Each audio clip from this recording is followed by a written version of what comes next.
Au bord d'une route de campagne, deux fleurs identiques se balancent côte à côte dans le vent d'été. Même dentelle blanche, même tige élancée, même feuilles finement découpées comme du givre végétal. Un promeneur tend la main vers l'une d'elles pour l'accueillir. Il ignore une chose. L'une de ces deux plantes nourrit l'humanité depuis 1000 ans, et l'autre peut tuer un homme adulte sans le moindre antidote. Rien, à l'œil nu, ne les distingue. Et pourtant, de ces deux jumelles, l'une cache un secret encore plus troublant. Sa couleur la plus célèbre est une couleur qui, selon la nature elle-même, n'aurait jamais dû exister. Bonjour à toutes et à tous, ici Augustin Delacroix et vous regardez Racines du monde. Aujourd'hui, notre héroïne est la plante la plus banale de votre cuisine, la carotte. Vous allez découvrir comment une misérable racine sauvage, blanche, dure et amère, que personne ne voulait manger, est devenue l'un des légumes les plus aimés de la planète. Et pourquoi son orange familier est, en réalité, une magnifique erreur. Revenons à cette main tendue au-dessus du fossé. Le promeneur hésite, puis se penche vers la plante de gauche. Ses doigts frôlent la tige. S'il froisse une feuille et la porte à son nez, une odeur familière montera aussitôt, chaude et sucrée. L'odeur exacte de la carotte que l'on râpe dans une cuisine. C'est le bon choix. Cette plante-là est la carotte sauvage, l'ancêtre direct de tout ce que nous mangeons. Mais s'il s'était tourné vers la droite, l'histoire aurait pu se terminer autrement. Là, pousse une plante presque identique, un peu plus haute, un peu plus lisse. Sa tige ne sent pas la carotte. Elle exhale une odeur âcre, désagréable, presque de moisi. Et sur cette tige, un détail décisif. De petites taches pourpres, comme des éclaboussures d'encre violette. Ces taches sont un avertissement. Cette plante est la grande ciguë, l'un des poisons les plus redoutés du monde végétal. Quelques feuilles suffisent à paralyser les muscles respiratoires. Il n'existe aucun antidote. Et pourtant, elle est la cousine directe de notre carotte. Comment deux plantes aussi proches, aussi ressemblantes, peuvent-elles avoir des destins aussi opposés? Pour le comprendre, il faut remonter à la grande famille à laquelle elles appartiennent toutes les deux. Une famille immense, discrète, présente dans presque tous les jardins et sur presque toutes les tables. La famille des ombellifères, aujourd'hui appelée aussi famille du céleri. Ses membres se reconnaissent à un signe commun. Leurs fleurs minuscules ne poussent jamais seules. Elles se rassemblent par centaines en larges bouquets pleins, tendus vers le ciel comme de petites ombrelles ouvertes. D'où leur nom. Autour de la table, cette parenté est partout. Le persil, l'aneth, le céleri, le panais, le fenouil, le cumin, l'anis, la coriandre. Tous sont des cousins de la carotte. Tous portent ces mêmes ombelles délicates. Tous cachent dans leurs feuilles des huiles parfumées. C'est une famille de plantes aromatiques, une famille qui a appris au fil de millions d'années à se défendre par la chimie. Certaines n'ont fait pour séduire le palais humain, d'autres, comme la ciguë, pour tuer. La carotte, elle, se tient exactement au milieu de cette histoire. Mais voici le paradoxe. Cet ancêtre sauvage, cette plante que l'homme allait un jour transformer en trésor, personne, pendant très longtemps, n'a voulu la manger. Sa racine n'a rien de commun avec le beau cône orange et charnu que nous connaissons. La racine de la carotte sauvage est mince, pâle, presque blanche. Elle est dure, fibreuse, ligneuse comme un bout de bois. Et surtout, elle est amère. Personne, en la goûtant, n'aurait pu deviner qu'un jour ses descendants deviendraient sucrés et fondants. Alors une question s'impose, et elle va nous accompagner un moment. Si cette racine était immangeable, amère et ligneuse, pourquoi l'homme s'est-il donné la peine de la cultiver? Qu'a-t-il bien pu lui trouver? La réponse ne se cache pas là où on l'attend. Elle n'est pas dans la racine. Pendant des siècles, ce n'est pas le pied de la plante que l'on convoitait, mais son sommet. Ces ombelles blanches, une fois fanées, laissent derrière elles de minuscules fruits épineux gorgés d'huiles essentielles. Ces graines dégagent un parfum puissant, chaud, épicé, proche du cumin. Et ce parfum, lui, avait une immense valeur. On récoltait la carotte sauvage non pour la nourriture, mais pour l'assaisonnement et pour le remède. Ces graines aromatiques servaient d'épices. On leur prêtait des vertus contre toutes sortes de maux. Dans l'Antiquité déjà, les naturalistes décrivaient cette plante comme un remède, jamais comme un légume. Voilà donc le premier visage de notre héroïne. Non pas un aliment, mais une plante à parfum. Une herbe sauvage utile, cousine du persil et de la ciguë, que l'on cueillait pour ses graines et que l'on ignorait pour sa racine. Rien, à ce stade, n'annonçait le destin extraordinaire qui l'attendait. C'est en cela que réside la première clé de notre énigme. Personne, en observant ce fin plumet blanc du bord des chemins, n'aurait parié sur lui. Il y a un détail pourtant qu'il faut garder précieusement en tête pour toute la suite de notre histoire. Cette racine ancestrale, celle des premières carottes, n'était pas orange. Elle n'était pas rouge, ni même vraiment jaune. Elle était blanche et pâle. Dans la nature sauvage, l'orange éclatant que nous associons aujourd'hui à ce légume n'existait tout simplement pas. Nulle part. La carotte orange n'était encore l'idée de personne, pas même de la nature. Comment une plante blanche et amère est-elle devenue ce cône orange, sucré et tendre que l'on croque aujourd'hui? La réponse est un voyage de 1000 ans. Un voyage qui va nous mener très loin de ce fossé de campagne, jusqu'à des vallées de haute montagne où, pour la première fois, un peuple a cessé de voir en cette plante une simple herbe sauvage et a commencé à la façonner à son image. Imaginez un marché, il y a 1000 ans, quelque part au pied de hautes montagnes d'Asie centrale. La poussière danse dans la lumière. Sur les étals s'entassent des racines, mais aucune n'a la couleur que vous attendez. Elles sont violettes, d'un violet profond, presque noir, luisant comme des prunes. À côté, d'autres sont d'un jaune pâle et doux. Un marchand en tranche une. À l'intérieur, la chair est striée de pourpre et de crème, comme du marbre. Si vous demandiez à cet homme à quoi ressemble une carotte, il vous regarderait sans comprendre votre question sur l'orange. Pour lui, la carotte est violette. L'orange n'existe pas. Nous voici au berceau. C'est ici, dans la région de l'actuel Afghanistan et des terres voisines de l'Asie centrale, que se joue le premier grand tournant de notre histoire. Pendant des siècles, la carotte sauvage n'avait été qu'une herbe à graines, cueillie pour son parfum. Puis, il y a environ 1000 ans, dans ces vallées, quelque chose change. Des hommes cessent de la ramasser au hasard des chemins. Ils commencent à la semer, à la choisir, à garder les meilleurs pour l'année suivante. Et surtout, pour la première fois, ce n'est plus la graine qu'ils convoitent, mais la racine. Ce geste, répété saison après saison, est le début d'une lente métamorphose.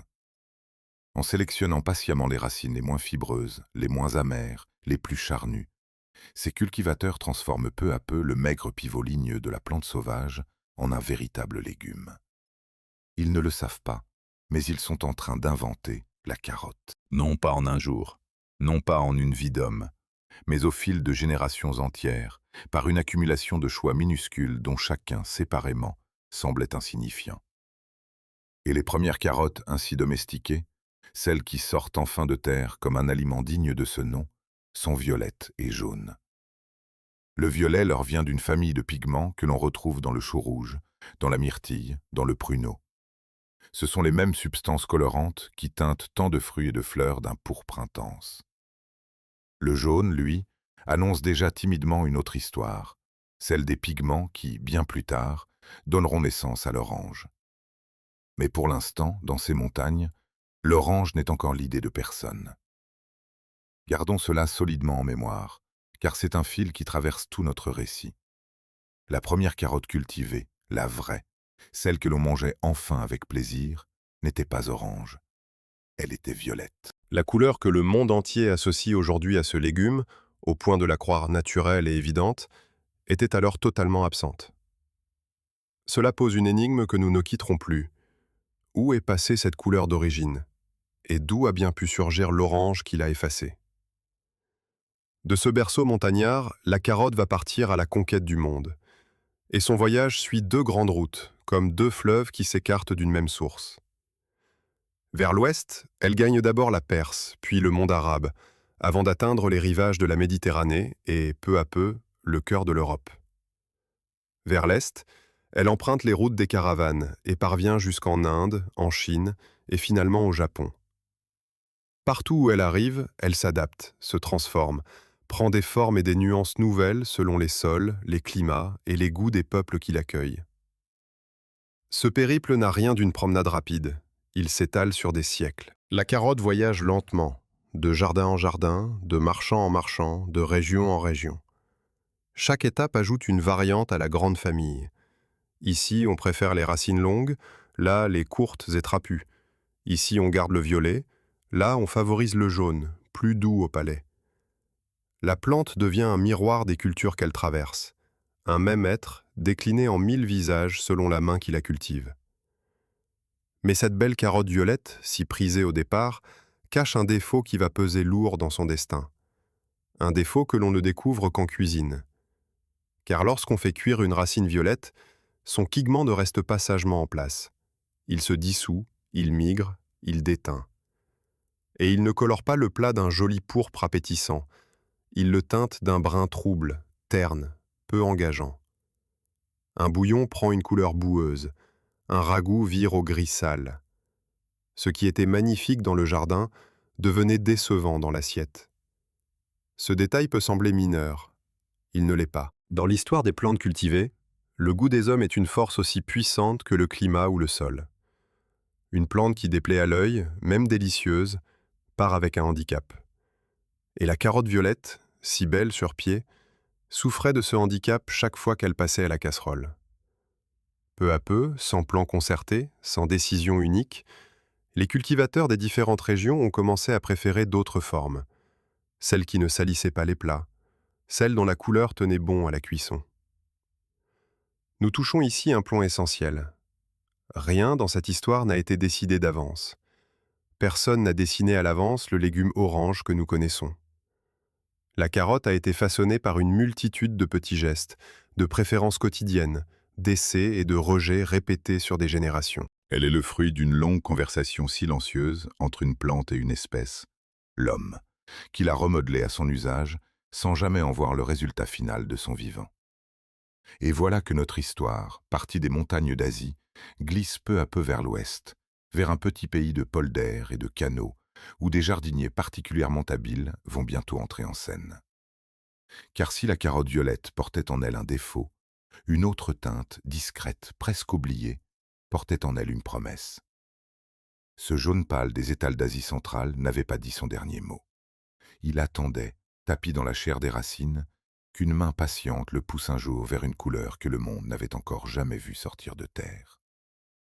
Mais avant de suivre cette teinte jusqu'à sa métamorphose, il nous faut redescendre au tout premier commencement de chaque carotte. Car aucune de ces racines, ni la violette, ni la jaune, ni l'orange à venir, n'existerait sans franchir une épreuve initiale des plus étranges.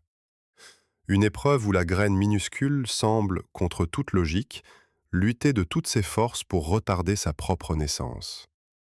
Une pincée de poussière au creux d'une main. C'est à cela que ressemble le point de départ de toute carotte.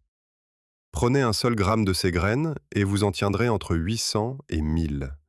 1000 vies possibles dans si peu de matière qu'un souffle les disperse. Chacune est un grain minuscule, ovale, hérissé de petites soies, à peine visibles. Le jardinier les sème et attend. Il attend une semaine, puis 2. Le sol reste nu, rien ne perce. Sur le rang voisin, d'autres légumes ont déjà levé, verts et vigoureux. Mais là, sur la ligne de la carotte, la terre demeure obstinément vide, comme si les graines avaient renoncé. Ce silence de la terre intrigue depuis toujours ceux qui cultivent ce légume. Car la carotte est célèbre pour cela. Elle lève lentement, très lentement, avec une lenteur qui semble presque du mauvais vouloir. Là où d'autres semences s'éveillent en quelques jours, elle prend 2 à 3 semaines pour montrer ses premières pousses. Et cette lenteur n'est pas un hasard, ni une faiblesse. Elle est le résultat d'un mécanisme précis, inscrit au cœur même de la graine. Le secret tient dans une enveloppe. Chaque graine de carotte est enrobée d'une couche riche en huiles essentielles, ces mêmes huiles parfumées qui donnaient tant de valeur aux graines de la plante sauvage. Ce parfum, si précieux pour l'homme, joue pour la plante un tout autre rôle. Les huiles forment une barrière qui repousse l'eau. Elles empêchent l'humidité de pénétrer rapidement jusqu'à l'embryon endormi au centre de la graine. Tant que ces huiles n'ont pas été lentement dissoutes et emportées par l'eau du sol, le germe reste prisonnier, incapable de se réveiller. Il faut donc du temps. De l'eau, encore de l'eau, jour après jour, pour laver peu à peu cette enveloppe huileuse, pour l'amincir, pour l'ouvrir, enfin. Ce n'est qu'alors que l'humidité atteint le cœur de la graine et que la vie s'y remet en marche. On comprend mieux dès lors pourquoi la carotte réclame un sol constamment humide dans ses premiers jours, et pourquoi un simple coup de sécheresse peut ruiner tout un semis. La graine ne dort pas par paresse, elle attend d'être délivrée de sa propre armure. Ici surgit un véritable paradoxe de ceux qui font l'étrangeté du monde végétal, car cette lenteur est dangereuse pour la plante elle-même. Pendant ces 2 ou 3 semaines où la carotte tarde à lever, le sol nu s'offre aux herbes concurrentes, plus rapides, qui prennent l'avantage. Les mauvaises herbes, elles, ne s'embarrassent pas d'enveloppes huileuses. Elles jaillissent, occupent la lumière, épuisent le terrain. La jeune carotte, quand elle paraît enfin, se retrouve souvent noyée dans une forêt de rivales déjà installées. Pourquoi alors une plante conserverait-elle un mécanisme qui la retarde et l'expose ainsi? Quel avantage peut bien se cacher derrière ce sabotage apparent? La réponse tient à une prudence bien plus profonde que le calendrier d'un jardinier. Dans la nature, se réveiller trop tôt est parfois une condamnation à mort. Une graine qui germerait au premier jour de pluie, avant l'hiver, verrait sa fragile pousse anéantie par le gel. Une graine qui lèverait à la première ondée d'un été sec périrait dès que le sol se dessécherait à nouveau. En exigeant que l'eau soit abondante et durable, assez pour dissoudre patiemment ses huiles, la graine de carotte se donne une garantie. Elle ne s'éveille que lorsque l'humidité s'est installée pour de bon, lorsque les conditions promettent de tenir. Sa lenteur n'est pas un défaut. C'est un test de patience, imposé au monde extérieur, une manière de ne miser sa vie que sur une saison qui tiendra ses promesses. Quand enfin la délivrance arrive, la première à se montrer n'est pas la tige, mais un fil descendant. De la graine ouverte jaillit d'abord une racine embryonnaire, minuscule, qui plonge aussitôt vers le bas. Elle s'enfonce, s'ancre, cherche l'eau des profondeurs et fixe solidement la future plante dans le sol avant même que rien n'apparaisse en surface. La carotte assure ses fondations avant de songer à s'élever. C'est seulement ensuite que quelque chose perce enfin la croûte de terre et se dresse vers la lumière. Et ce qui apparaît alors ne ressemble en rien à une carotte. Ce sont 2 fines lames vertes, étroites, pointues, dressées comme 2 petites aiguilles. Ce sont les 2 premières feuilles de la plantule, celles qui étaient repliées dans la graine. À ce stade, la jeune carotte est d'une fragilité extrême. Ses 2 brins verts se perdent facilement au milieu du moindre gazon, si menus qu'un œil distrait ne les remarque même pas. Ce n'est qu'après elle qu'apparaît la première vraie feuille, déjà reconnaissable à sa forme découpée, à cette dentelle caractéristique qui trahit la parenté avec le persil et l'aneth. Puis une deuxième, une troisième, chacune un peu plus ciselée que la précédente. À cet instant précis, tout se joue pour la jeune plante. Ces 2 ou 3 premières semaines de vie aérienne décident de son avenir. Trop de voisines, trop d'ombre, trop de concurrence, et la carotte restera chétive, incapable de former plus tard une belle racine. C'est pourquoi ce moment fragile demande tant de soins. La plantule qui a survécu à l'épreuve de la graine doit maintenant survivre à l'épreuve de la lumière, gagner sa place au soleil, imposer ses fines feuilles dentelées dans la course des vivants. Ainsi se dénoue l'énigme de la lenteur. Ce que l'on prenait pour un caprice ou une faiblesse est en vérité une stratégie de survie affûtée par le temps. La graine de carotte ne se hâte pas parce qu'elle se protège. Elle retarde sa naissance pour ne pas la gâcher. Et son armure huileuse, ce parfum qui la fait patienter, est le gardien de cette prudence. Mais ce même parfum, cette même arme chimique qui décide du moment de la naissance, ne se contente pas de veiller sur la graine. Il imprègne la plante entière, ses feuilles, sa racine, sa chair. Il est la signature de la carotte, ce qui la rend reconnaissable entre mille. Et cette signature, un jour, la trahira. Car il existe, dans les champs et les jardins, une créature capable de flairer cette odeur à distance, de la suivre comme une piste, et de fondre sur la plante pour la dévorer de l'intérieur. Le trésor parfumé de la carotte est aussi ce qui la désigne à son pire ennemi. Un jour d'automne, dans l'État du Minnesota, un homme s'agenouille dans son jardin et commence à creuser autour d'une touffe de feuillage. Il tire avec précaution. La terre résiste, puis cède. Et de la fosse émerge une chose monstrueuse. Une racine énorme, orange, hérissée de centaines de filaments qui se tordent comme des tentacules. Elle pèse plus de 10 kilogrammes, autant qu'un jeune enfant, autant qu'une soixantaine de carottes ordinaires réunies en une seule. Cet homme vient de déterrer la carotte la plus lourde jamais mesurée au monde. Et pourtant, cette masse colossale n'est qu'une version démesurée de ce qui se cache sous chaque touffe de feuilles vertes, dans chaque potager de la planète. Un chantier souterrain d'une patience extraordinaire. Car pendant que nous ne voyons, en surface, qu'un modeste bouquet de feuillage dentelé, l'essentiel se déroule sous nos pieds, invisible.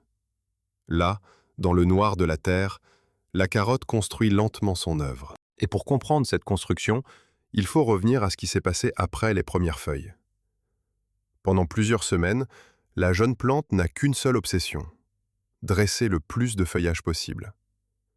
Feuille après feuille, elle étoffe sa rosette. Ce n'est pas de la coquetterie.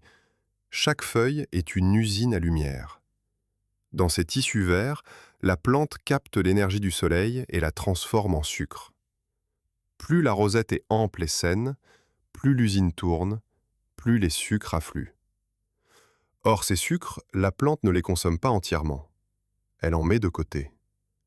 Et c'est là que commence le vrai chantier. Environ 1 mois et demi à 2 mois après la levée, quelque chose bascule sous la terre. Le mince pivot qui plongeait vers le bas, jusque-là simple racine d'ancrage, se met à changer de destin. La plante détourne vers lui le flot de sucre fabriqué par les feuilles. Elle les fait descendre, les entasse, les stocke dans ce pivot qui, gorgé de réserve, se met à enfler. La racine cesse d'être un fil. Elle devient un magasin. Ce magasin se construit selon un plan précis, en 2 couches emboîtées. Il y a d'abord l'écorce extérieure, la partie que l'on croque en premier sous la dent. C'est elle la plus juteuse, la plus sucrée, la plus riche en pigments colorés. Et il y a, en son centre, un cœur, une colonne interne plus ferme, plus fibreuse, par où circule la sève. Chez la carotte sauvage, ce cœur ligneux occupait presque toute la racine, la rendant dure et immangeable. Tout le travail des cultivateurs, au fil des siècles, aura consisté à réduire ce cœur, à épaissir l'écorce tendre autour de lui. Dans les meilleures variétés de table, le cœur est devenu si petit, si peu différent du reste, qu'on le remarque à peine. Au fil des semaines, la racine grossit selon un ordre bien réglé. Elle s'allonge d'abord, poussant vers le bas, explorant la profondeur. Puis, une fois sa longueur acquise, elle s'épaissit, se remplit, prend sa forme définitive. Et c'est ici qu'un obstacle peut tout gâcher, car pour s'enfoncer droit et profond, la racine a besoin d'une terre meuble, légère, dégagée. Qu'elle rencontre une pierre, une motte trop dure, une couche compacte, et elle bute. Elle dévie, elle se divise. Une racine qui heurte un caillou peut se fendre en 2, en 3, se tordre en formes fourchues et grotesques. Voilà pourquoi les jardiniers rêvent d'un sol profond et sans cailloux, ameubli longtemps à l'avance.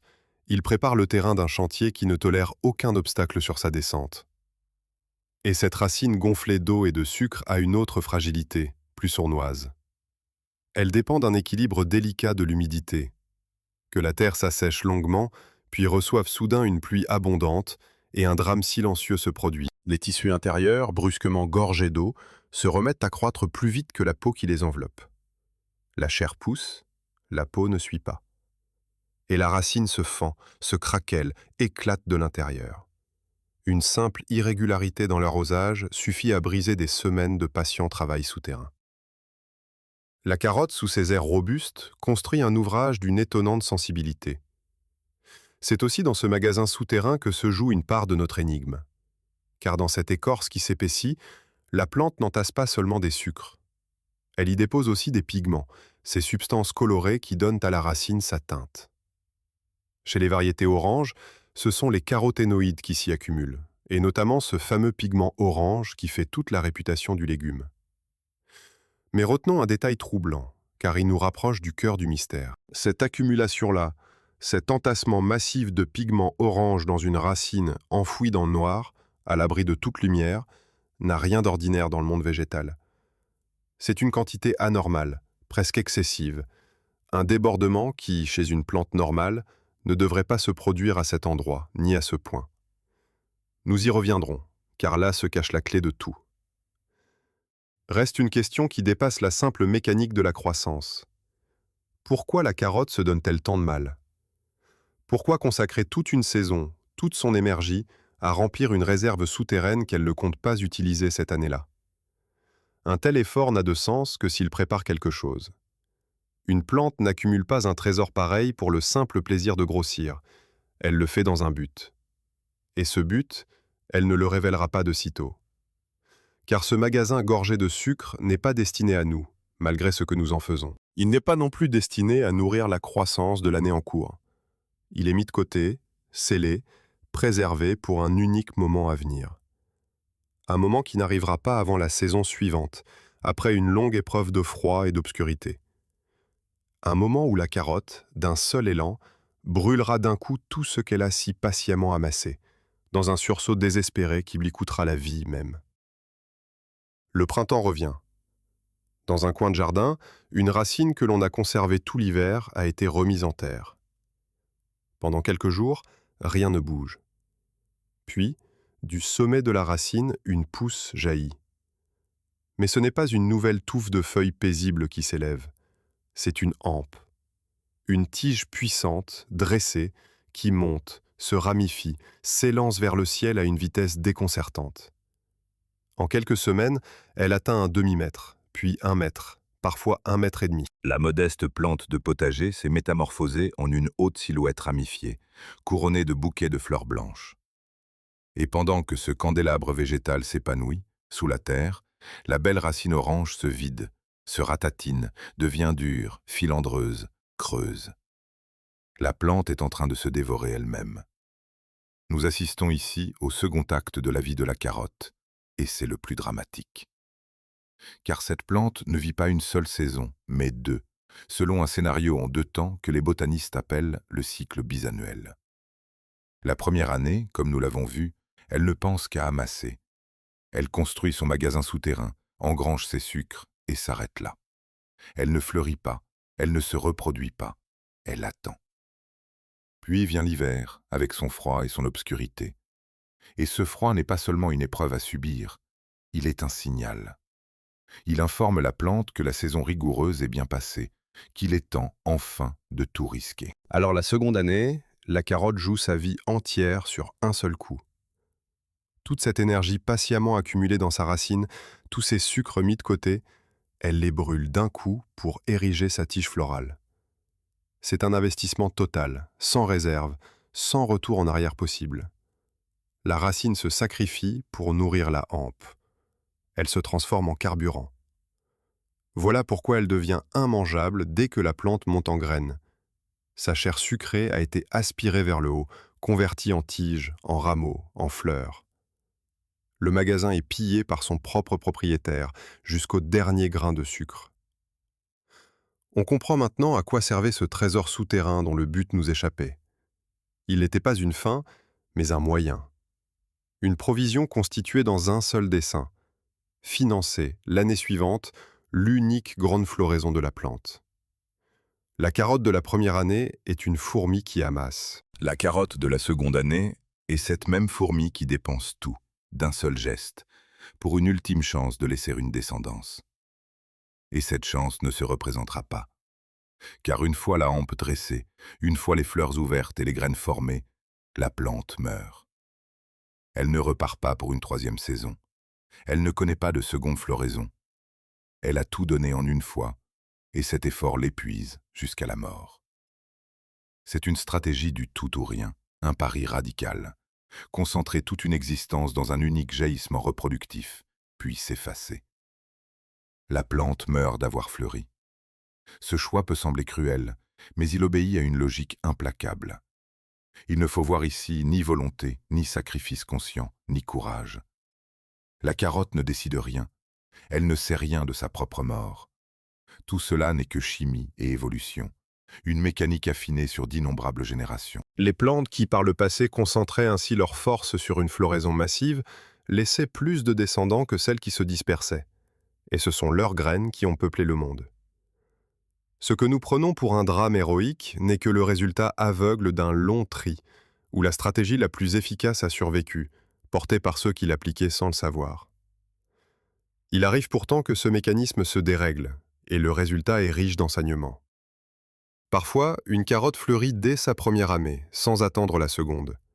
On appelle cela la montée à graines prématurée.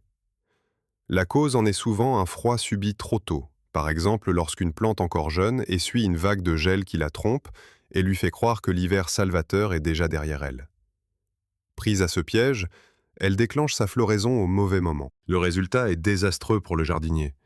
La racine, sacrifiée trop vite, devient dure et ligneuse, tout à fait impropre à la consommation. Ce dérèglement révèle mieux que tout la nature du cycle.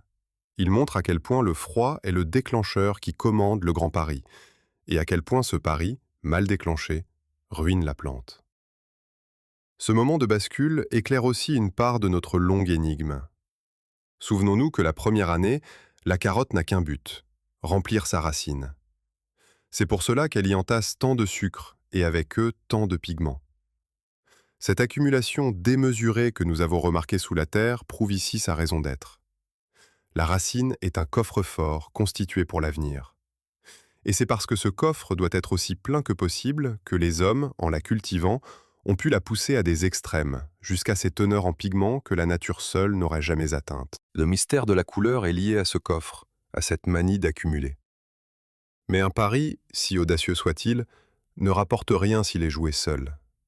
La carotte a beau brûler toute son énergie pour dresser sa hampe et déployer ses fleurs, tout cet effort resterait vain sans le concours d'alliés extérieurs.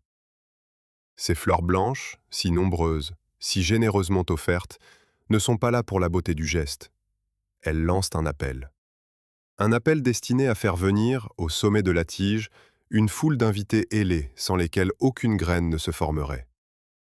Et parmi ces centaines de fleurs immaculées, l'une d'elles, unique, sombre et énigmatique, semble jouer un rôle bien particulier dans ce rendez-vous décisif. Approchez-vous d'une ombelle de carotte en pleine floraison, tout près, comme le ferait un insecte en vol. Devant vous s'étend une plaine blanche, immense à cette échelle, faite de centaines de fleurs minuscules serrées les unes contre les autres. Un tapis immaculé, éclatant sous le soleil. Et là, au centre exact de cette blancheur, un point sombre. Une seule fleur, unique parmi des centaines, d'un pourpre si profond qu'il paraît presque noir. Elle tranche sur le blanc comme une goutte d'encre au milieu d'une page. Toutes les autres fleurs sont pâles et semblables. Celle-là est différente, isolée, délibérément placée au cœur du bouquet. Sa présence intrigue depuis longtemps ceux qui observent cette plante. Que fait là cette fleur noire?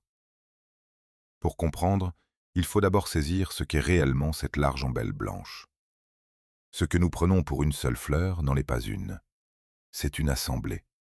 Des dizaines, parfois des centaines de fleurs minuscules, chacune complète, réunies sur un même plateau tendu vers le ciel. Cette architecture n'est pas un caprice esthétique, c'est une stratégie de séduction. Une fleur isolée est difficile à repérer pour un insecte. Mais un large disque blanc, formé de centaines de fleurs groupées, devient une enseigne, visible de loin, une piste d'atterrissage impossible à manquer. En se rassemblant, les fleurs de la carotte se rendent irrésistibles. Et cette enseigne offre à ses visiteurs un service généreux. Les fleurs de carotte débordent de nectar, ce liquide sucré qui attire les insectes. Elles sont largement ouvertes, sans pièges ni complications, accessibles à tous. C'est là un choix stratégique remarquable. Beaucoup de plantes se spécialisent, réservant leur nectar à un seul type de pollinisateur, caché au fond d'une corolle profonde que seul un long bec ou une longue langue peut atteindre. La carotte fait l'inverse. Elle ouvre grand sa table à tout le monde. Abeilles, mouches, guêpes, coléoptères, petits papillons, une foule bariolée et indifférenciée se presse sur ses ombelles. La carotte ne mise pas sur un allié fidèle. Elle mise sur le nombre, sur la fréquentation de masse. Ce choix a une conséquence précise. En attirant tant de visiteurs qui vont de fleur en fleur, de plante en plante, la carotte assure ce que l'on appelle la pollinisation croisée. Le pollen d'un pied est transporté vers les fleurs d'un autre pied. C'est le mélange, le brassage qui est ici recherché. Une ombelle de carotte, du reste, ne joue pas toujours les mêmes rôles au même moment. Certaines de ces fleurs offrent leur pollen, d'autres attendent de le recevoir, dans un décalage subtil qui favorise le croisement entre individus différents plutôt que la fécondation par soi-même. Cette manie du croisement, si précieuse pour la vigueur de l'espèce, devient un casse-tête pour qui veut produire des graines pures. Car si deux variétés différentes fleurissent côte à côte, les insectes ne feront aucune différence. Ils mêleront allègrement le pollen de l'une aux fleurs de l'autre. Le résultat sera un croisement, une descendance métissée qui ne ressemblera plus tout à fait à ses parents. Voilà pourquoi ceux qui cultivent la carotte pour ses semences doivent isoler leurs variétés, les éloigner les unes des autres dans l'espace pour empêcher ce mélange indésirable. La générosité de la carotte envers ses pollinisateurs se paie d'une exigence de séparation stricte. Reste l'énigme de la fleur noire, ce point sombre au centre du disque. Pourquoi une plante qui a tout misé sur la blancheur éclatante de son ombelle irait-elle placer, en son cœur, une tache d'un pourpre presque noir? Cela semble contredire toute la stratégie. On a longtemps cherché à comprendre ce détail, et une hypothèse séduisante s'est imposée. Cette fleur sombre, isolée sur le blanc, ressemblerait à un insecte déjà posé. Un petit corps sombre au milieu des fleurs, comme une mouche ou une abeille en train de butiner. Or, les insectes se fient souvent, pour choisir où atterrir, à la présence de leurs semblables. Une fleur déjà visitée est une fleur qui promet une récompense. En imitant un insecte posé, la carotte enverrait un signal trompeur, mais efficace. Venez ici, la table est bonne, d'autres y sont déjà. Cette ruse, si elle est bien réelle, serait un raffinement admirable. Non pas une décision de la plante, encore une fois, mais le fruit d'une longue sélection. Les carottes qui, par une variation du hasard, portaient cette fausse mouche au centre de leur ombelle, attiraient peut-être un peu plus de visiteurs. Elles produisaient un peu plus de graines. Et ce léger avantage, répété sur d'innombrables générations, aurait fixé ce curieux ornement. La fleur noire ne serait pas un mystère décoratif, mais un leurre, un appât façonné par le temps pour tromper l'œil des insectes. Ce détail est d'ailleurs si constant chez la carotte sauvage qu'il sert de signe de reconnaissance à ceux qui savent l'observer. Ainsi se dénoue le mystère du cœur sombre. Ce point noir n'est pas un défaut ni un hasard. Il est très probablement une invitation déguisée, une image d'insecte destinée à en appeler d'autres, au service du grand pari reproductif de la plante. La carotte, incapable de bouger, incapable d'appeler, a fait de sa fleur une affiche et de son centre un piège optique. Mais l'histoire ne s'arrête pas au moment où l'insecte repart, chargé de pollen. Une fois la visite accomplie, une fois la fécondation obtenue, quelque chose d'étonnant se met en marche dans l'ombelle. Ce large disque blanc, si patiemment ouvert pour séduire, ne reste pas immobile. Lentement, ses rayons commencent à se replier, à se recourber vers l'intérieur, comme si le bouquet tout entier se refermait sur son propre secret. La plaine blanche se creuse, se resserre, se transforme sous nos yeux en une coupe, en un panier. Une plante que l'on croyait figée dans le sol se met, sans un muscle, à bouger. Filmez une ombelle fanée de carottes pendant plusieurs jours, puis accélérez les images. Ce que vous verrez alors ressemble à un être vivant qui respire. Par temps sec, le bouquet desséché s'ouvre, écarte ses rayons, se déploie comme une main qui s'étale. Puis l'humidité monte, le soir tombe, la rosée s'annonce, et le même bouquet se referme lentement, recourbe ses branches vers l'intérieur, se resserre en une coupe creuse. Le lendemain, le soleil revient, et il s'ouvre à nouveau. Ouvert, fermé.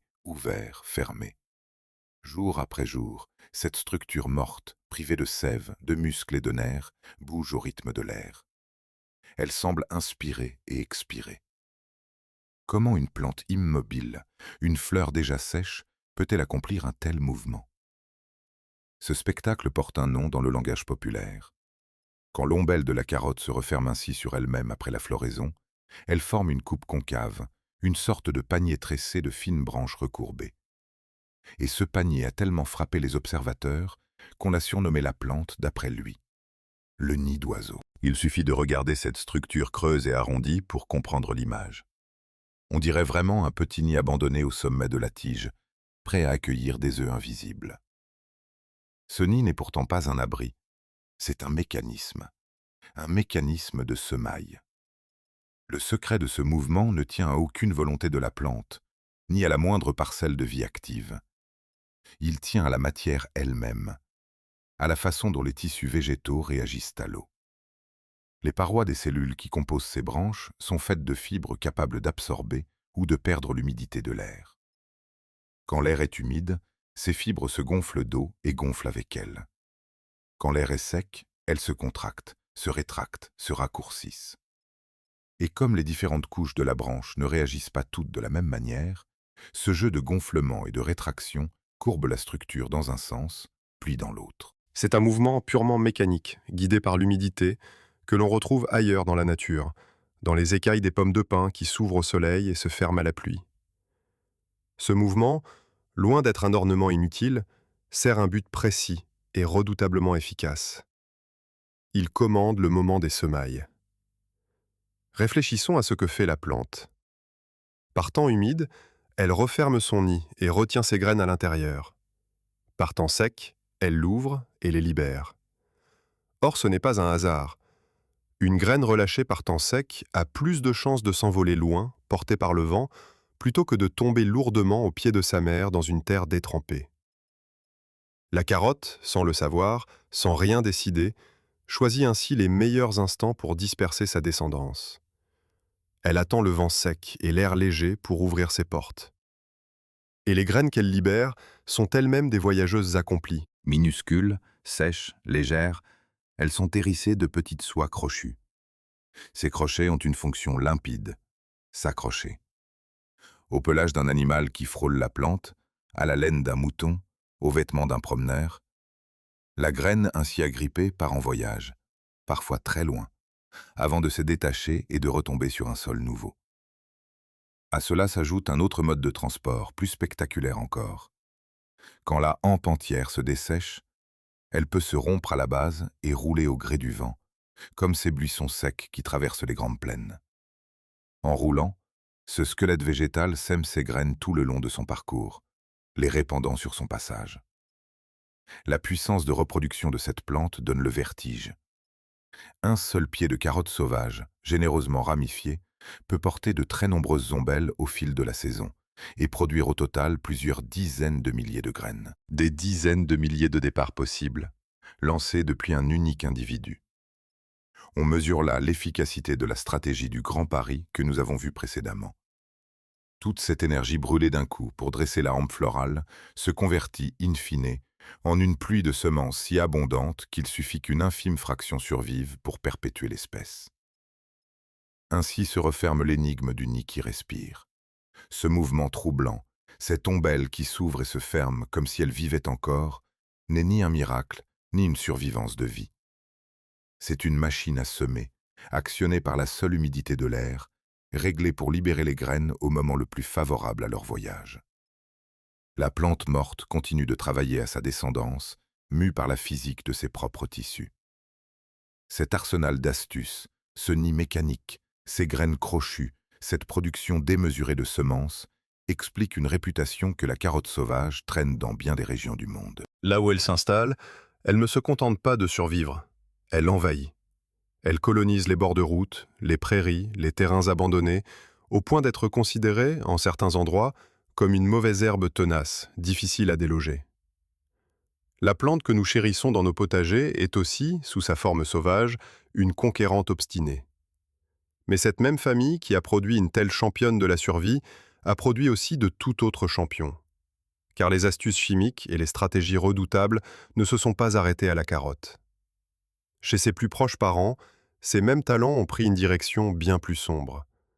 Le long des fossés où pousse notre innocente carotte sauvage, se dressent des cousines dont la chimie ne sert pas à séduire les insectes, ni à semer au bon moment, mais à brûler, à paralyser, à tuer. Et pour comprendre vraiment la carotte, il faut maintenant regarder en face le côté obscur de sa famille. Dans la Grèce antique, un homme condamné à mort reçoit une coupe. À l'intérieur, un breuvage préparé à partir d'une plante commune, de celle qui pousse au bord des chemins. Il la boit. Peu à peu, une lourdeur gagne ses jambes, monte le long de son corps, engourdit ses muscles, un à un. Sa respiration ralentit, se fait laborieuse, puis s'éteint. La plante qui vient de le tuer porte des fleurs blanches en ombelles, des feuilles finement découpées, une tige élancée. Elle ressemble, à s'y méprendre, à la carotte sauvage qui pousse dans le même fossé. C'est la grande ciguë, et elle est la cousine directe de notre légume. Nous revoici face au sosie du bord de route, mais cette fois, pour affronter ce qu'il signifie vraiment. La grande famille des ombellifères, celle de la carotte, du persil, du fenouil, est une famille de chimistes. Toutes ces plantes fabriquent des substances actives, puissantes, qu'elles logent dans leurs feuilles, leurs tiges, leurs graines. Chez la carotte, cette chimie donne un parfum appétissant et des huiles précieuses. Chez d'autres, elle a pris un tour bien plus menaçant. La même virtuosité chimique qui rend le fenouil savoureux rend la ciguë mortelle. Un fossé peut ainsi abriter côte à côte le comestible et le fatal, séparés par quelques détails infimes. La grande ciguë n'est pas seule dans ce rôle. D'autres parentes de la carotte manient le poison à leur façon. Certaines, comme le panais sauvage ou la berce, ne tuent pas en étant avalées, mais brûlent au contact. Leur sève contient des composés qui, une fois déposés sur la peau et exposés à la lumière du soleil, provoquent de véritables brûlures, des cloques douloureuses qui peuvent laisser des marques durables. Il suffit d'effleurer la plante par une journée ensoleillée pour en subir les conséquences des heures plus tard. La carotte elle-même n'est pas totalement étrangère à ce phénomène. Sous sa forme sauvage, sa sève peut, chez les personnes sensibles, provoquer de légères irritations au soleil. Le même génie chimique circule dans toute la famille, plus ou moins domestiqué, plus ou moins dangereux. Comment dès lors distinguer l'ami de l'ennemi? Toute la difficulté est là, et elle a coûté cher à bien des cueilleurs imprudents. Les signes existent pour qui sait regarder. La tige de la carotte sauvage est velue, couverte de fins poils et d'un vert franc. Celle de la ciguë est lisse, glabre, marquée de ces taches pourpres que nous avons déjà croisées, comme des éclaboussures d'encre. Il y a aussi la taille. La ciguë peut s'élever bien plus haut que la carotte, dépassant parfois 2 ou 3 mètres. Et il y a, surtout, l'odeur. La carotte froissée sent la carotte, chaude et sucrée. La ciguë, elle, dégage un parfum désagréable, âcre et fétide. Mais ce test suppose de toucher la plante, et le contact lui-même n'est pas anodin. La règle des connaisseurs est simple et sévère. Dans le moindre doute, on ne cueille pas, on ne goûte pas. Voilà donc la carotte prise entre deux dangers de sa propre famille, des cousines qui tuent et une réputation trouble par association. Mais son pire ennemi, à elle, n'est pas une plante. C'est ici que se referme un fil que nous avions laissé en suspens. Souvenez-vous de ce parfum, de ces huiles essentielles qui imprègnent toute la plante, ce trésor odorant qui la rend si reconnaissable. Ce parfum, avons-nous dit, finirait par la trahir. Le moment est venu de comprendre comment. Il existe un petit insecte pour qui l'odeur de la carotte n'est pas un délice de cuisine, mais un signal de festin. La mouche de la carotte. Elle est le fléau numéro 1 de cette culture, et sa méthode est glaçante de précision. La femelle repère les plants à l'odeur, guidée à distance par le parfum même qui fait la valeur du légume. Elle pond ses œufs à la base des plantes. Puis les larves écloses s'enfoncent dans le sol, atteignent la racine et pénètrent à l'intérieur. Là, invisible, elle creuse. Elle fore dans la chair de longues galeries sinueuses, se nourrissant du légume de l'intérieur. La racine, rongée en secret, devient amère, dure, souillée de tunnels sombres, impropre à la consommation et incapable de se conserver. Un signe extérieur trahit parfois le désastre souterrain. Le feuillage rougit et se flétrit, comme un drapeau de détresse. Le plus cruel dans cette histoire est que le parfum de la carotte, sa fierté et son atout, est précisément ce qui la désigne à son bourreau. Et cette odeur s'intensifie chaque fois que la plante est blessée ou dérangée. Lorsqu'on éclaircit un semis trop dense, lorsqu'on arrache les plants en surnombre, les tissus froissés exhalent une bouffée de parfum qui agit comme un appel lancé à la mouche. Le soin même que l'on apporte à la culture peut ainsi attirer l'ennemi. Voilà pourquoi les jardiniers expérimentés éclaircissent leurs rangs le soir, quand la mouche vole moins, et emportent aussitôt les fans arrachés, pour ne pas laisser traîner ce fumet révélateur. Face à ce danger, la carotte ne peut se défendre seule, et l'homme a appris à la protéger par la ruse. On sème l'oignon à côté d'elle, dont l'odeur forte brouille les pistes et déroute la mouche. On tend au-dessus des rangs de fins voiles qui interdisent physiquement l'accès à l'insecte. On respecte des rotations, on choisit les dates de semis pour éviter les périodes de vol. Toute une stratégie s'est bâtie autour d'un seul principe: masquer, contrarier, tromper l'odorat de l'ennemi. Ainsi se dénoue le paradoxe du parfum. Ce que la carotte a de plus précieux est aussi ce qui la met le plus en danger. Et sa protection passe par la dissimulation de son propre trésor. Pourtant, ni les cousines empoisonneuses, ni la mouche affamée, ni les maladies qui la guettent n'auront été les forces décisives de son histoire. Le véritable maître de son destin fut un tout autre acteur, une espèce qui ne s'est pas contentée de la manger ou de la ronger, mais qui l'a saisie, façonnée, réinventée jusqu'à la rendre méconnaissable. Une espèce qui, en quelques siècles, a fait d'une herbe amère du bord des chemins la vedette orange que le monde entier reconnaît. Et le récit de cette transformation est aussi celui des légendes les plus tenaces jamais nées autour d'un légume. Nuit noire au-dessus de l'Angleterre, pendant la Seconde Guerre mondiale. Dans le ciel obscur, un chasseur file à l'aveugle et abat, l'un après l'autre, des bombardiers ennemis qu'il ne devrait pas pouvoir voir. Au sol, les journaux s'émerveillent. Comment ces pilotes parviennent-ils à repérer leur cible dans l'obscurité la plus totale? L'explication officielle est simple, presque charmante. Ces hommes mangent énormément de carottes. Le légume orange leur donnerait une vision nocturne exceptionnelle. Le public boit l'histoire. Chacun se met à croire qu'en croquant des carottes, on verra mieux dans le noir. Et ce que presque personne ne sait, c'est que cette explication est un mensonge soigneusement fabriqué. Car la vérité était un secret militaire. Ces pilotes ne voyaient pas mieux grâce aux carottes. Ils disposaient d'une technologie nouvelle et redoutable, le radar embarqué, qui leur permettait de détecter les avions ennemis dans la nuit. Pour dissimuler l'existence de cette invention aux yeux de l'adversaire, on aurait laissé courir une explication de substitution, la carotte. Mieux valait que l'ennemi crût à une soudaine passion nationale pour un légume qu'à une percée technique. Ainsi serait née, ou du moins amplifiée, l'une des croyances les plus tenaces de la nutrition populaire: l'idée que la carotte confère une vision extraordinaire. Cette légende, comme souvent, n'est pas née de rien. Elle s'appuie sur un fond de vérité qu'il faut regarder de près. La carotte est effectivement liée à la vue, et de façon bien réelle. Sa chair orange est riche en un pigment que le corps humain transforme en une substance essentielle à la vision. Cette substance entre dans la composition d'un pigment de l'œil indispensable pour percevoir la lumière faible, celle de la pénombre. Une carence prolongée en cette substance provoque des troubles de la vision nocturne, cette difficulté à distinguer les formes dans l'obscurité que l'on appelle communément la cécité crépusculaire. Manger de la carotte aide donc à prévenir ce genre de troubles, en apportant de quoi entretenir ce mécanisme. Mais c'est là que la légende dépasse la réalité. La carotte aide à maintenir une vision normale et à éviter les ennuis liés à un manque. Elle ne transforme personne en créature de la nuit. Elle ne donne pas une vue perçante à qui voit déjà bien. Elle ne corrige pas une myopie. Elle ne remplace pas des lunettes.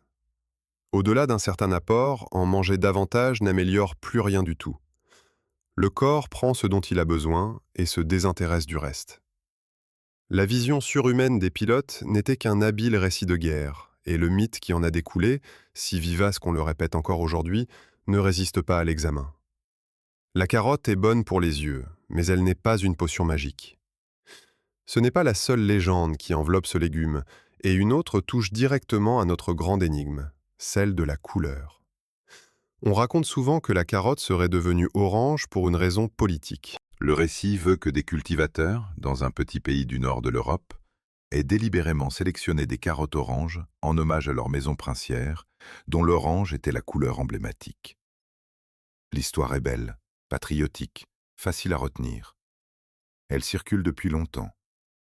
Mais les historiens l'accueillent avec beaucoup de prudence. Rien ne prouve que la couleur ait été choisie pour honorer une dynastie. Il est bien plus vraisemblable que les cultivateurs aient favorisé les racines oranges pour des raisons toutes pratiques. Elles étaient plus douces, plus tendres, plus régulières, plus agréables à cuisiner que les violettes qui salissaient les plats. L'explication flatteuse serait venue après coup, greffée sur un choix dicté par le goût et l'agronomie. Voilà donc deux légendes tenaces démêlées. Non, la carotte ne donne pas de vision nocturne surhumaine, et cette croyance doit beaucoup à une ruse de guerre. Non, il n'est pas établi qu'elle soit devenue orange par patriotisme, et cette jolie histoire relève sans doute de la reconstruction tardive. Mais si l'orange n'est ni un cadeau de la nature, ni un hommage politique, alors d'où vient-il vraiment? La question reste entière, plus intrigante que jamais, et nous y touchons presque. Au-delà des légendes, la carotte a conquis les hommes par les qualités bien concrètes, et son emprise sur la cuisine est stupéfiante. Elle se mange crue, croquante et sucrée, râpée en salade. Elle fonde avec l'oignon, la base parfumée d'innombrables plats mijotés, soupes et bouillons. On la fait revenir, on la glace, on la met dans les ragoûts. Elle sait même se glisser dans le sucré, jusque dans ce fameux gâteau où sa chair râpée apporte moelleux et douceur. Certaines cuisines en tirent des confiseries, des desserts entiers. Elle est l'un des tout premiers légumes que l'on donne aux nourrissons, pour sa saveur douce et sa digestibilité. Rare est le légume aussi universel, à l'aise dans tous les registres, du potage du quotidien à la pâtisserie de fête. Son universalité inspire même des passions étranges. Chaque année, des jardiniers se lancent dans des concours pour produire les carottes les plus démesurées, comme ce cultivateur qui déterra un jour une racine de plus de 10 kg, ou ces spécialistes des racines interminables qui, en les faisant pousser dans de longs tubes verticaux, ont obtenu des carottes dépassant 6 mètres de longueur. Ces géantes n'ont aucune valeur culinaire, elles ne servent qu'à repousser une limite, à célébrer, jusqu'à l'absurde, la capacité de ce légume à grossir et à s'allonger sous la main patiente de l'homme. Il faut ajouter, par honnêteté, que la carotte n'échappe pas aux nuances. Comme tout aliment, elle se savoure avec mesure.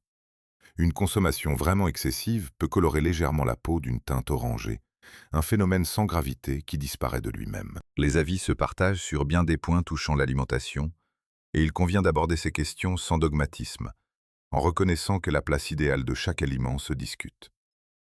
Ce qui est sûr, c'est la valeur de la carotte comme aliment simple, nourrissant et accessible.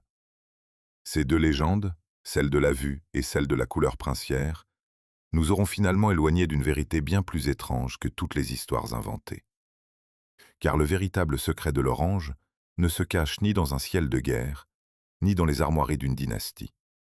Il est enfoui bien plus profond, à l'intérieur même de la plante, dans le texte minuscule de ses gènes. Et ce que les scientifiques y ont lu récemment dépasse tout ce que les légendes avaient imaginé. Le moment est venu de descendre au cœur de la cellule et de répondre enfin à la question posée dès la première minute. Dans un laboratoire, un écran affiche une longue suite de lettres, des milliers, des millions de lettres qui défilent, formant un texte immense et illisible pour l'œil nu. C'est le message génétique complet de la carotte, décrypté enfin par des chercheurs après des années de travail. Quelque part dans ce déluge de signes se cache la réponse à la question posée dès nos premières secondes. Les scientifiques cherchent une anomalie, une faute dans le texte, l'endroit précis où s'écrit l'orange. Et ce qu'ils finissent par trouver bouleverse tout ce que l'on croyait. L'orange de la carotte n'est pas une prouesse de la nature, c'est une erreur, une panne, un mécanisme cassé. Pour saisir l'ampleur de cette découverte, il faut comprendre ce qu'est vraiment ce pigment orange. C'est une substance colorée que les plantes fabriquent d'ordinaire pour un usage bien précis, lié à la lumière. On la trouve normalement dans les feuilles, là où elle participe à la captation de l'énergie solaire, dans les parties vertes exposées au soleil. Dans une racine enfouie sous la terre, plongée dans l'obscurité totale, Ce pigment n'a rien à faire. Il ne sert à rien là où aucune lumière ne parvient. Chez une plante normale, une racine ne devrait pas en regorger. C'est précisément l'anomalie que nous avions repérée bien plus tôt, cette accumulation démesurée de pigments dans le noir qui n'aurait pas dû se produire. Et pourtant, elle se produit. Comment? La réponse tient à un dérèglement du système qui gère la lumière chez la plante. Normalement, un ensemble de gènes surveille la lumière et commande la fabrication de ces pigments en fonction d'elle. Tant que la plante est dans le noir, ce système reste en veille et empêche l'accumulation. Mais chez la carotte orange, ce système de contrôle est défaillant. Des gènes chargés de percevoir la lumière et d'ajuster la production de pigments ont été altérés. Résultat, la plante se comporte comme si de la lumière commandait la fabrication du pigment, alors même que la racine est dans l'obscurité complète. Le frein a lâché. Le pigment s'entasse là où il ne devrait jamais s'entasser. L'orange naît d'une commande détraquée. Le plus stupéfiant est que cette panne ne tient pas à une seule cause. Il ne suffit pas d'un accroc pour obtenir l'orange profond de nos carottes. Les chercheurs ont établi qu'il fallait la rencontre de plusieurs altérations distinctes, plusieurs versions défaillantes de gènes différents réunies dans une même plante. Chacune de ces versions est ce qu'on appelle récessive, ce qui signifie qu'il faut en posséder 2 copies, une reçue de chaque parent, pour qu'elle produise son effet. Et il faut cela simultanément sur plusieurs gènes. Autrement dit, l'orange n'apparaît que lorsque tout un ensemble de conditions rares se trouve réuni par hasard dans un même individu. C'est un concours de circonstances génétiques d'une improbabilité vertigineuse. Voilà donc, enfin, la réponse à notre grande énigme. Pourquoi la carotte est-elle devenue orange, d'une couleur qui n'aurait jamais dû exister? Parce que, quelque part au fil des siècles, plusieurs pannes génétiques se sont accumulées dans une même lignée de plantes, désactivant le contrôle qui empêche normalement le pigment de s'entasser dans la racine. La nature seule, laissée à elle-même, n'aurait sans doute jamais rassemblé toutes ces défaillances au même endroit. Il a fallu autre chose. Il a fallu une main patiente pour repérer, saison après saison, les rares racines un peu plus colorées, pour les garder, les replanter, les croiser, et concentrer peu à peu ces accidents jusqu'à obtenir l'orange éclatant. L'homme a cultivé une erreur. Il a transformé une panne en trésor. Et cette transformation s'est jouée à un moment précis de l'histoire. Les carottes oranges telles que nous les connaissons se sont fixées en Europe occidentale à l'époque de la Renaissance, autour du XVIe et du XVIIe siècle. Des cultivateurs particulièrement habiles, dans les régions du Nord, ont stabilisé ces variétés au gros corps sucré, tendre et régulier. Le succès fut tel que l'orange balaya presque tout le reste. Les carottes violettes et jaunes, si anciennes, furent reléguées, oubliées, chassées des jardins par leur cadette éclatante. La couleur accidentelle devint la norme mondiale, au point de faire oublier qu'elle n'avait rien de naturel. Il y a une splendide ironie dans tout cela. Cette panne, ce mécanisme cassé, s'est révélé un immense bienfait. Car le pigment qui s'entasse par erreur dans la racine est justement celui que notre corps transforme en une substance vitale pour la vision, la peau, l'immunité. En cultivant leur erreur colorée, les hommes ont créé, sans le savoir, l'une des plus riches sources végétales de ce précieux composé dans notre alimentation. Le défaut génétique de la carotte est devenu un pilier de la nutrition de milliards de personnes. Une faute dans le texte de la vie s'est muée en cadeau pour toute une espèce. Aujourd'hui, la boucle se referme d'une manière inattendue. Les carottes violettes, jaunes, blanches et rouges, si longtemps oubliées, reviennent peu à peu sur les étals et dans les jardins des curieux. Chacune porte ses propres pigments, ses propres vertus. La violette est riche de ces colorants que l'on trouve dans le raisin noir, la rouge de ceux de la tomate, la jaune d'autres substances utiles aux yeux. Ce retour de la diversité nous rappelle une vérité que ce voyage aura, je l'espère, rendue éclatante. Ce légume si banal, cette racine que l'on croise chaque jour sans lui accorder un regard, est en réalité l'une des plus étonnantes rencontres entre le hasard de la nature et la patience de l'homme. Une herbe amère du bord des chemins, cousine de poisons mortels, dotée d'un parfum qui la trahit et d'un cœur qui accumule une couleur interdite, que nous avons apprivoisé jusqu'à la poser, sans y penser, dans chacune de nos assiettes. Voilà, mes amis, le secret de la carotte enfin dévoilé. Et j'espère que ce voyage vous aura donné envie de ne plus jamais regarder ce légume de la même façon. Si cette plongée dans les racines du monde vous a plu, prenez un instant pour laisser un pouce levé et pour vous abonner à la chaîne. C'est ce qui nous permet de continuer à raconter ces histoires. Je vous dis à très bientôt pour explorer ensemble une nouvelle merveille du monde végétal.